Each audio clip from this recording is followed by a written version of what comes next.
Hello everyone and welcome to Trev's Watch Repair. My name is Trevor and this is a Hanhart stopwatch that belongs to my wife. She's a PE teacher and it was gifted to her from a coworker. So I'm going to try to fix it because it has a problem. The minute hand does not work. So anything over 30 seconds, this is kind of pointless at the moment. But she said I could give it a whirl and see if I could fix it. So that's what I'm going to do. Also, this is my first watch that I will be taking apart and doing a service to, as well as trying to troubleshoot and fix. So I'm pretty excited, and I hope it's not too bad. But as you can see, it works as is, except for that minute hand. Well, it it does work most of the time when I try to do it, but there we go. We can take the crystal off. That was easy. Um, there we go. See both hands, and it has a split time hand there. That red one, as you can see, you can start and stop that, but the minute hand there just kind of wobbles around. It's most likely broken. See, it just moves. So we'll have to figure that out and see if I can source a new one. Okay, now let's get started taking this thing apart. So the first thing I'm going to do is put this bag over the hands to protect the dial while I use my little hand removal tools here to pop them off. And the bag isn't strictly necessary, but it's a good practice. Try to protect the dial a little bit. And this has a pretty nice dial on it, so I'm going to try to preserve that. So there we go. They just pop off. And grab tweezers and try and get them removed.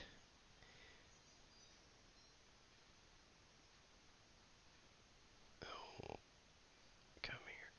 There we go. Okay. One more, and I know I should probably have wood tweezers to grab those, but for now I'm just starting out, so this is my one set of Dumont tweezers that I have, and I have one other cheaper set, but we're getting there. We will build the collection of tools as we go. So let's try and get this little minute hand off. I really don't know what to expect with this thing. So it's loose, but ooh, it seems tight. Ugh. Oh boy, yeah. So let's see. I don't know how it's attached. I don't really want to hurt the dial to get it off, so we may just have to leave it for now. Yeah, but I mean, it's obviously not connected to what it's supposed to be connected to. Okay, so let's get the dial off. We're going to take this little screwdriver here, take out these tiny little dial screws. They are comically small actually, but in the world of watchmaking I think they're still considered maybe mid-size. I don't know, but they're pretty small anyway. So just loosen them up. It's just two of them, pretty easy. We'll grab them here. There we go, look at that, pretty small. So definitely don't want to lose that. So put in my little part tray over here. There we go, and just like that, we have the dial removed. Ta-da! Alright, wow, look at that, that looks fun. And see that little cam thing there on the bottom? So that obviously has broken, and it's got that minute hand stuck on there, so that'll be fun to get off. We'll worry about that a little later, but there it is. And now we can, yeah, nice dial. Now we can start to focus on all of this.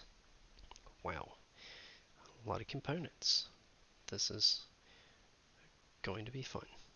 Now let's get into this, start taking this thing apart. So we'll start on this side here, the dial side, I guess, where all the chronograph, I guess you could say, components are, all the stopwatch bits. I'm gonna try and take this spring off, but that's not looking so easy, so let's try something else. Now it must be said, this is my first movement, really, that I'm taking apart, so as you can see, I've started with a nice easy one. Yeah, yeah, why not? Let's just go with a, you know, stopwatch slash kind of chronograph with a split time retropunt hand. That seems like a nice starting point. But anyway, here's a little peg that spring was on. So yeah, but I say that to bring up the point that I'm just winging it. So we'll see how it goes. Hopefully it works out. Um, I think my wife knew that there was a little bit of a chance that this could be risky, but it's okay. I mean, if she really wants to put a stopwatch on to time her kids doing something in class, she just uses her smartwatch because it is 2023. So this is just kind of a neat thing to have. But there we go. We got another spring post off, and we're moving along. 2 screws in, and 1,000,000 to go. So what is next? Let's see. What if this looks like it needs to come off. Put my little, see, I got that little black probe stick. Just kind of helps me hold things down and hopefully keep springs from flying away. But that wasn't going to work. I need to put this thing in a movement holder, so it'll be a little more secure because things are gonna start to get crazy.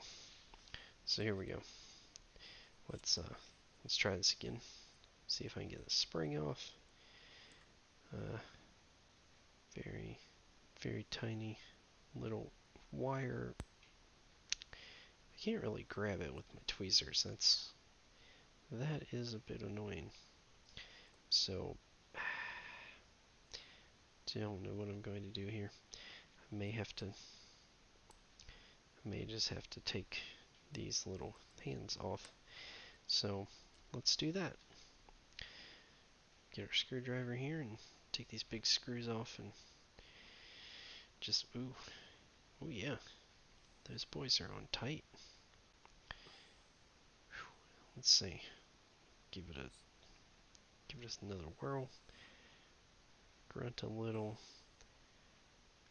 bead of sweat forming on the forehead. Let's just go to the other one. There we go. Boom. That's one screw, but I'm not going to take it all the way out because I don't want it to do anything crazy with this spring here and fly away, so come on. Oh yeah. There we go. That's better. So, let's see. We're getting somewhere now. Oh yeah. Beautiful. Beautiful. There we go. You take the small victories. There we go. It's that screw. The other one I'm assuming is exactly the same. And when I hold these pieces up to the camera, it's not just a show for the video to you guys watching, but it's also so I know where things go when I put it back together. Because I have a pretty good memory sometimes, but it's not that good. I also have a very terrible memory sometimes, so I need the video. It depends. And there we go. Now let's see if we can get this little bridge thing off, holding this main center wheel down. So we'll just take out these two screws. Typically a bridge in watchmaking is more kind of a plate, really, that holds several wheels or gears and stuff in place. But I'm calling this a bridge because it actually kind of looks like a little bridge. So let's see. So we can get that off, and I actually don't know what most of the components are really called on this sort of stopwatch movement, but there we go. One little screw. But like I just said, thank goodness I have a video so I can remember. Alright, get this one. There we are. Second screw. And get this little bridge thing off. There we go. Beautiful. Alright, now we'll take this little wheel off here. I guess it's a wheel. I don't know. This is the one that the little split time Repair-Hanhart hand is attached to. That's the fancy technical term for one of those kind of split time hands. So now that we've got all that off, here we go. Let's take this little resetting lever off. That should be pretty easy. It's a pretty big screw on that one. There we go.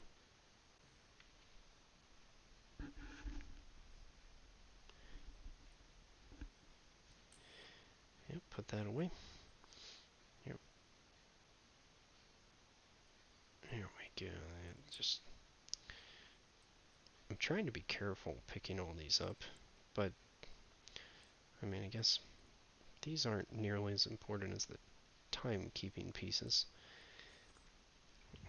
Now, let's see if we can take this little bridge off here. And there we go. One screw off. Yeah, it's actually pretty cool to see how all this is done. The resetting and the starting and stopping and everything on a stopwatch. It's quite complex. And to think all of it's done mechanically. Just,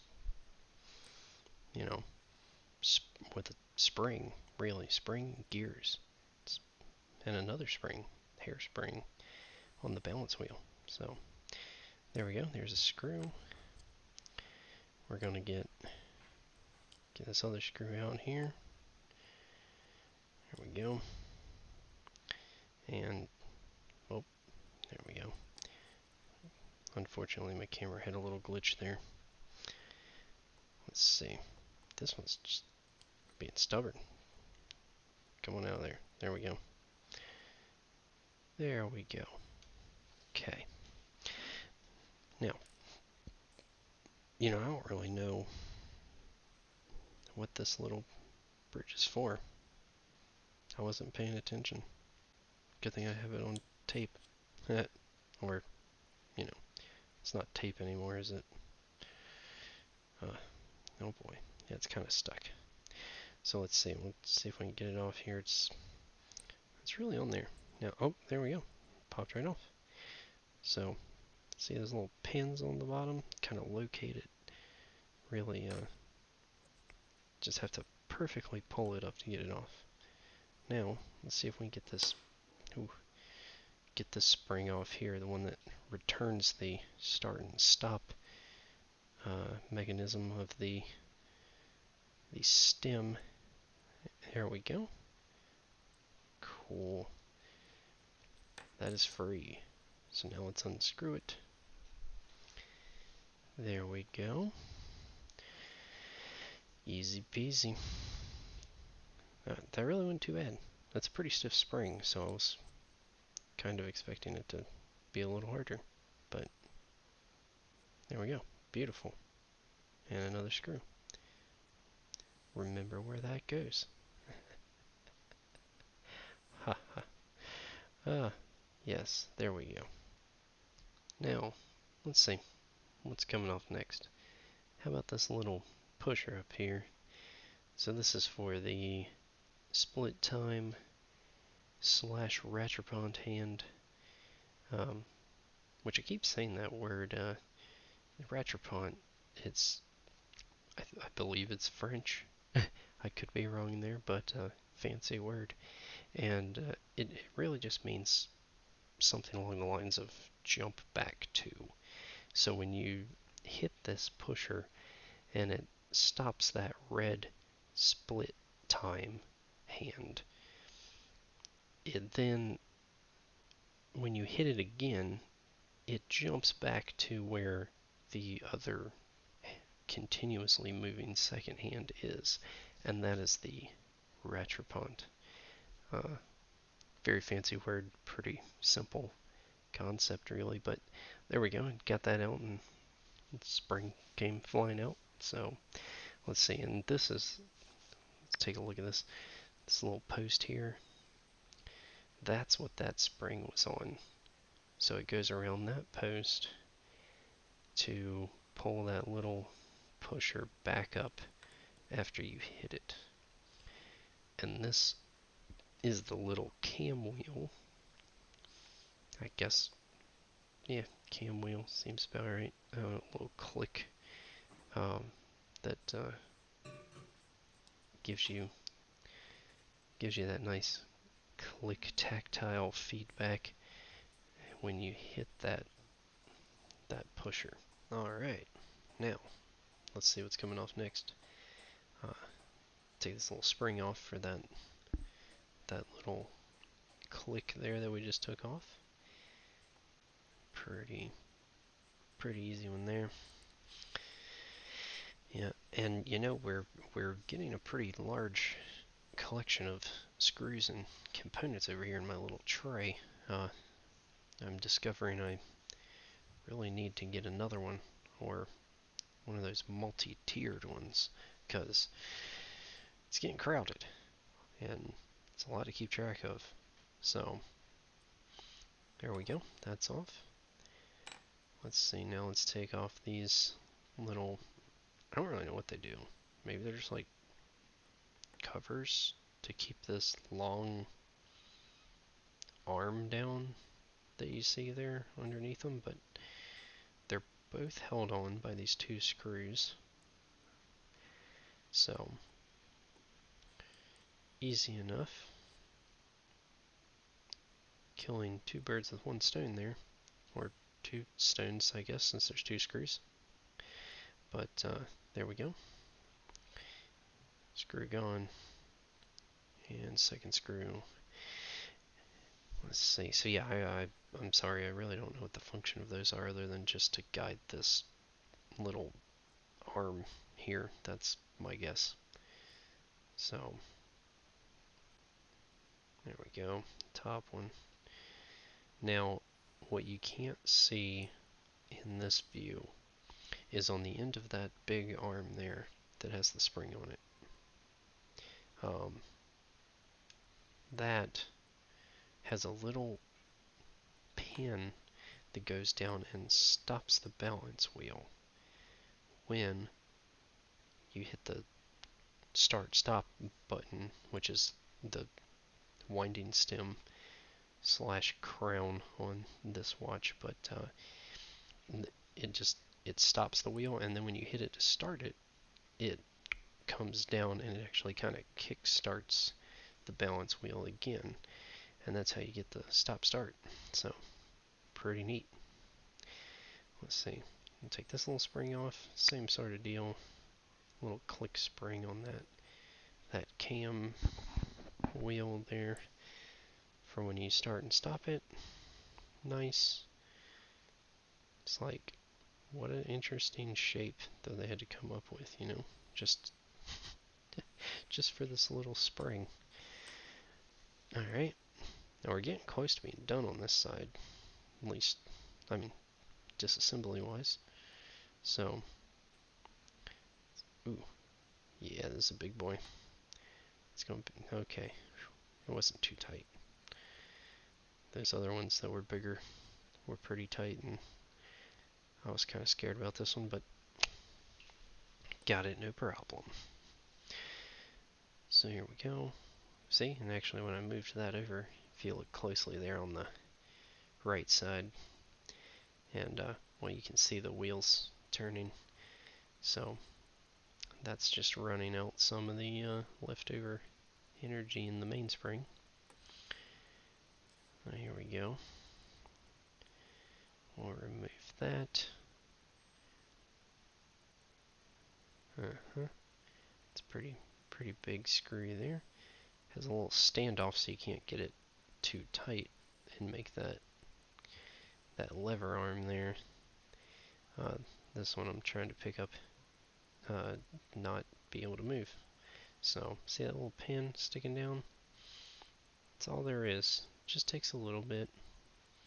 Start and stop that balance wheel.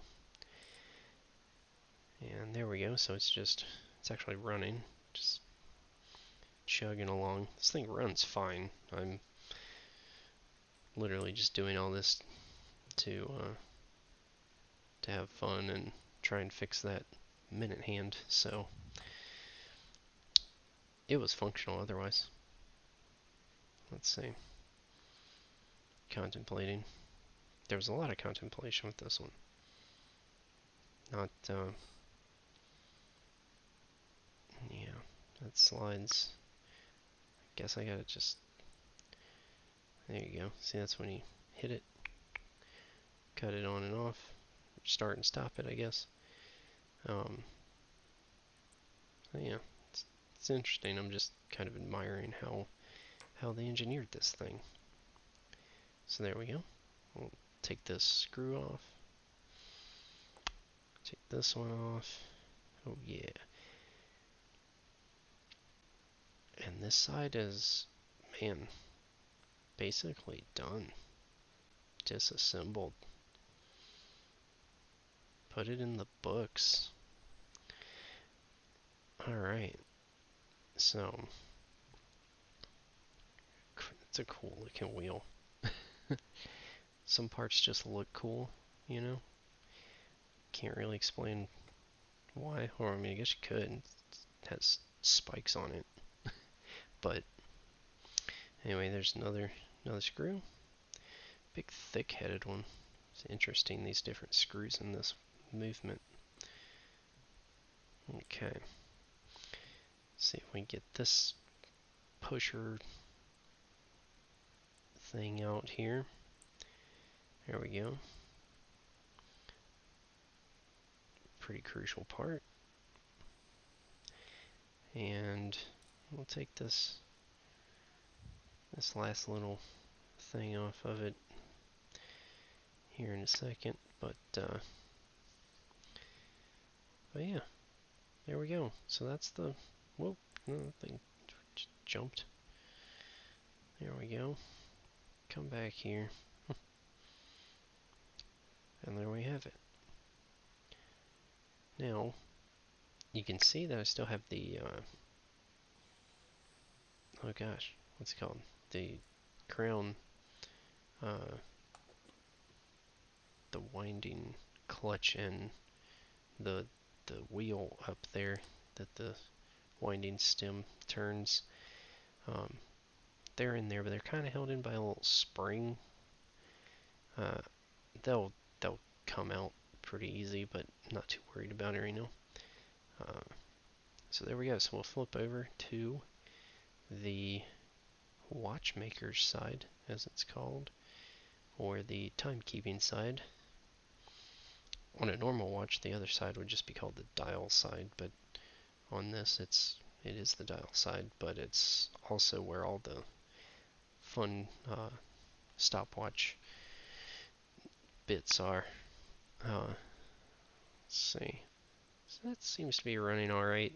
I mean, the amplitude might be kind of low, but I don't have a time grapher yet, so you won't see me put it on a time grapher. Sorry, just don't have it yet. But here we go. I'm going to let the power out of the main spring so it doesn't go flying everywhere when I try and take parts out of this, and it didn't have a lot in there, just a little bit. So let's see, just to make sure, just wind it a smidge, hold back that winding click there, and unwind, and yeah, it's all out. So there we go.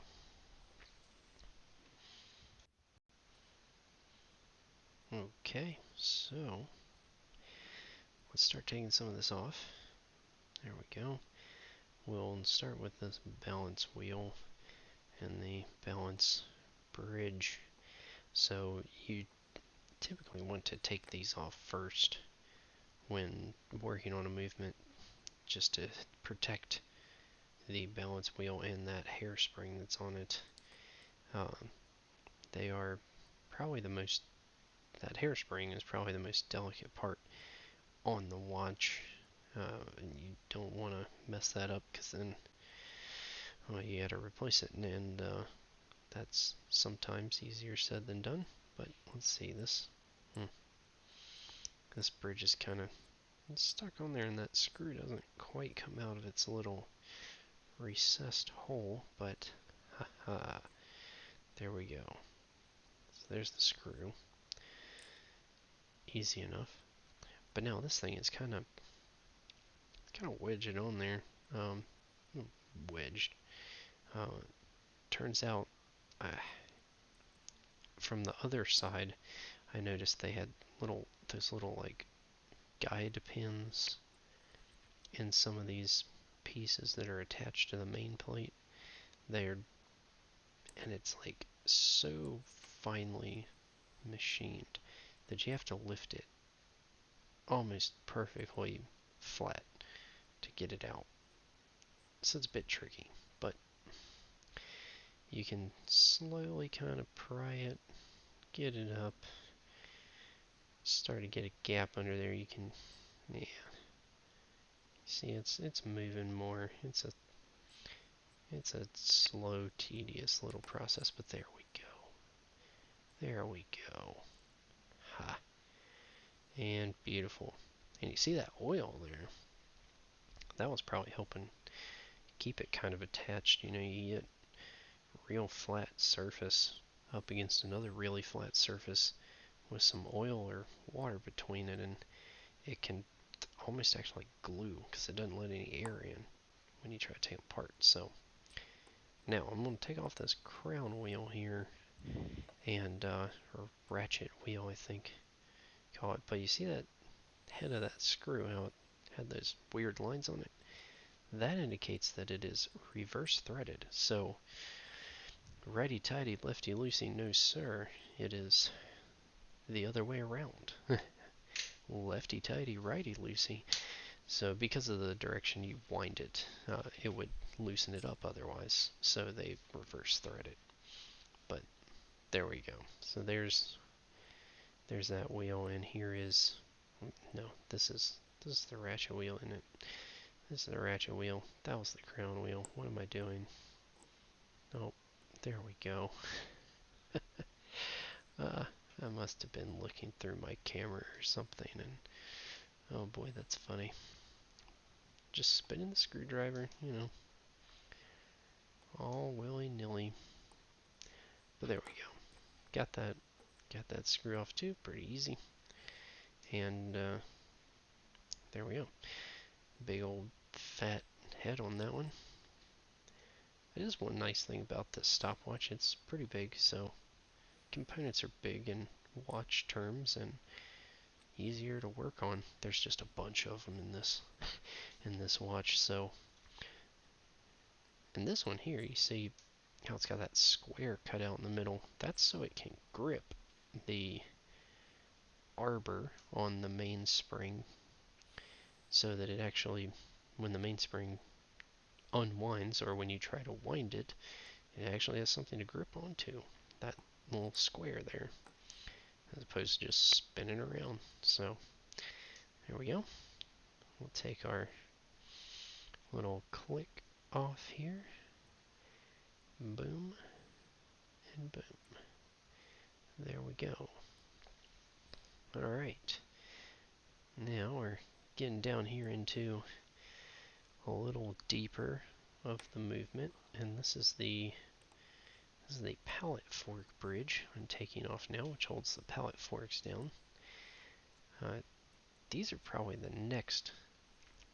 the little, gosh, what would you call it? Like staffs on the ends of these pallet forks are very delicate, as are on the balance wheel.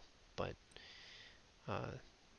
those balance wheel staffs, the tiny little ends that go into the holes and the jewels on each side, they're very delicate. So taking all this stuff off and putting it on, you need to be very careful, which I'm doing my best.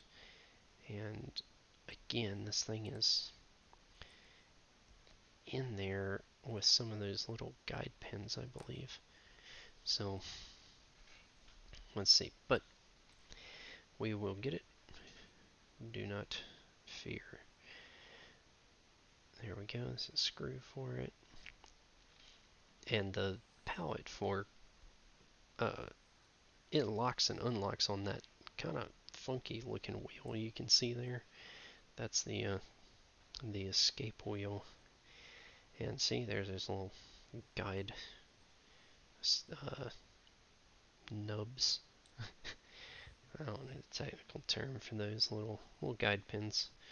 But yeah, so the pallet fork bounces back and forth, driven by that balance wheel, and it starts and stops on that escape wheel, and that's where you get your ticking in a mechanical watch. So it's those pallet forks hitting that escape wheel.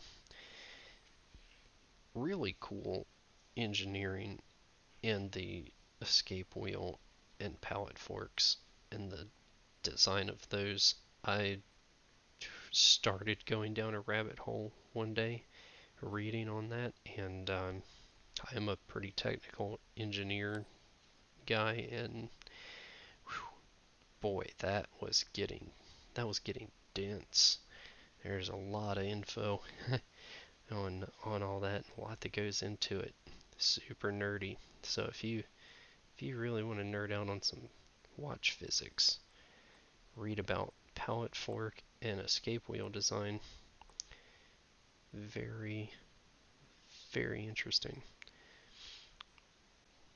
But here we go. We're going to take all these screws out of this big back plate here. This, shoot, I think this holds everything else down except for the pallet forks there and the balance wheel itself. So this is a big moment here. Getting all this off, it holds down, what is that, like 1, 2, 3, 4 or 5 wheels. The mainspring being one of those. Let's see. So screws. Yep. Plenty of screws. Hold it down. It's a big plate. It's like maybe a 3/4 plate. So, oh, come on. Did I get you all the way out? There's always one, you know. Always one you just, there you go. Requires a little extra. Ooh, hey, long one. What's up there? Big old screw. Okay. Now let's see. Oh, this is going to be fun. So this, I don't know what to do with this thing. I'm trying to use this kind of like prying tool I have here, kind of like a canyon pinion remover, but it looks like it's just pressure fit on there, but we'll have to come back to that. So we'll go to the other side and see if we can pull it from there. I really don't want to mess up this little cam though. Jesus. So this is really the first time I'm getting nervous on this movement here, because oh boy, see, it just doesn't feel right to be doing this. And usually, I mean, I've already told you this is the first movement I've been in, but I've watched several be worked on, and you don't force things in watchmaking. They just happen. Everything's designed with a purpose, a reason. It's thought out, and you don't force things. So anyway, I did end up getting it off. I had to do it off camera because I couldn't hold it how I needed to. So sorry about that, but here's the little part. I ended up having to put a little flathead in there and separate that thing off the shaft and pull it out at the same time, and it was pretty tedious, pretty tough, but we got it. Sorry it's not on camera, but you know, that's just how it goes sometimes. So there we go, washer is off. Now let's take this little, I guess it's a spring really, but it's like a bent piece of metal that holds the the sliding clutch there, or whatever it's called. I'm blanking on the name of that that wheel there. There it goes. It just fell right out. There we go. The stem wheel, but then see how that's got like kind of serrated side to it, and it locks into this. So that's kind of that's that clutch wheel thing there that you can wind it one way but not the other. So if you try to wind it up and you're turning it the wrong way, then it just clicks. It doesn't hurt anything. So, and that's just a flat little piece of steel, so it'll come off real easy. But let's get this off, and it's kind of just stuck around these posts. So here we go.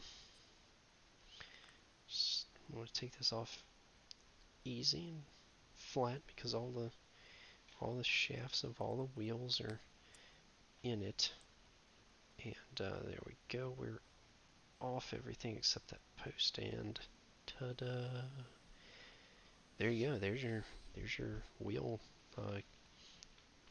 your gear train there. There's the plate, and yeah, that's your full train of wheels, so it's called. And you see how it kind of flows from the big mainspring barrel, which is wheel 1, into the second wheel, third wheel, fourth wheel, and the fifth wheel is that funny looking escape wheel that I was talking about. So there's that one, which I think is actually the minute wheel that has that broken shaft on it that we are looking to replace or fix. There you go. There's third wheel, pretty much an intermediate wheel, and then